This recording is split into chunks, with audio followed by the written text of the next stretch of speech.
Tonight, we report on the marijuana license applicants picked in a lottery to operate in Moses Lake and how volunteers helped make the city look a little nicer this weekend.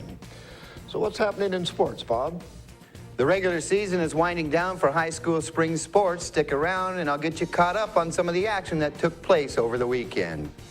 Here's a glance at our Weather Center forecast. Hello everyone. This low pressure system impacting most of our region, but will it continue to impact our area? Well, I will have all the details for you coming up soon. I'm Alan Troop, and we have all this and much more on iFIBER 1 News. From the iFIBER 1 HD studio here in the heart of the Columbia Basin, this is iFIBER 1 News, your #1 source for local news, sports headlines, and our very own Weather Center forecast covering the entire Columbia Basin. This is iFIBER 1 News, and it starts now.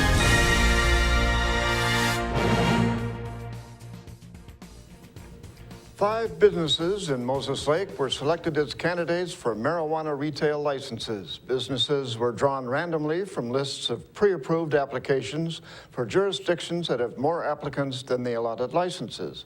Moses Lake was one of the 75 jurisdictions in the state requiring a retail license lottery to narrow the eligible businesses down from 1,174 applicants.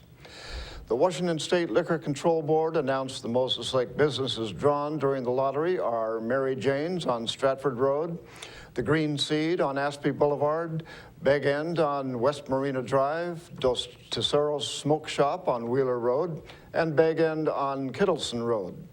The business owners now undergo more extensive criminal background checks before two will receive the state licenses in July to sell recreational marijuana.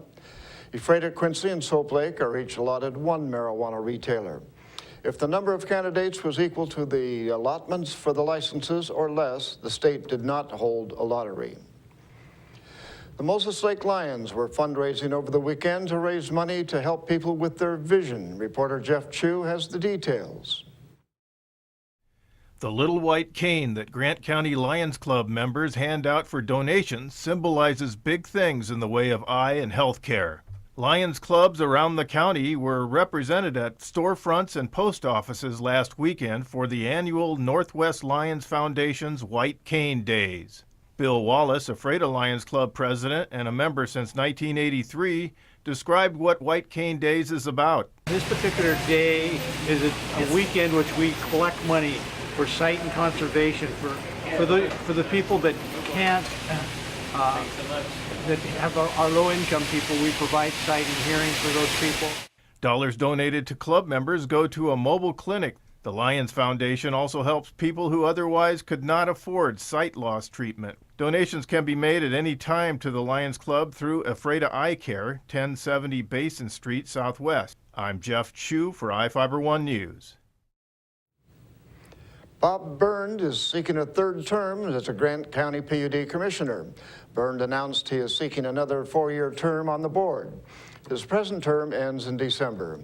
The commissioner stated he is proud of the utility's progress during the past 8 years and said the utility still needs to complete the requirements set by the Federal Energy Regulatory Commission's license to operate the 2 PUD dams.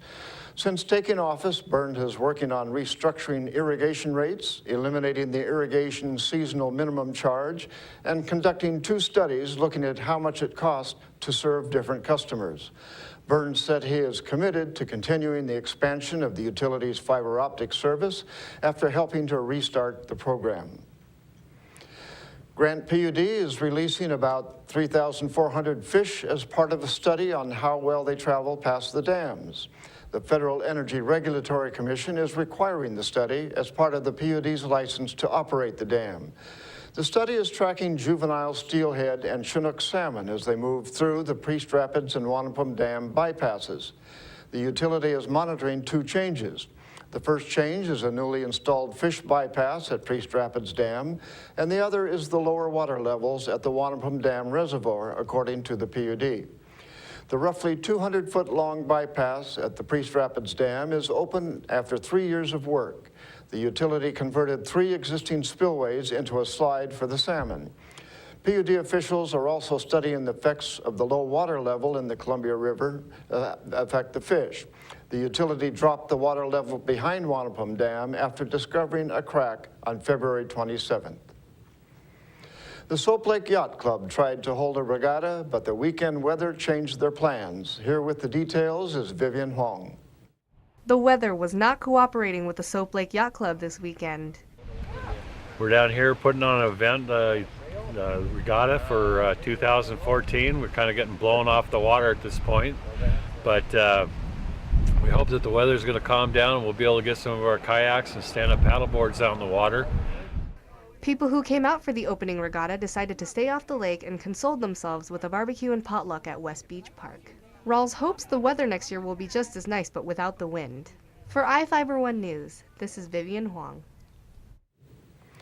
Now we take a look at people being sought by law enforcement. This is Sheriff Tom Jones with the Grant County Sheriff's Office. Each of the people you see here have a warrant for their arrest. If you see any of these people, we ask you do not attempt to detain or apprehend them, but call us at 509-762-1160 or send us an email at crimetips@co.grant.wa.us. If the person is presenting a danger, call 911. With your help, we can bring these people to justice and make our community safer. We'll be right back after this.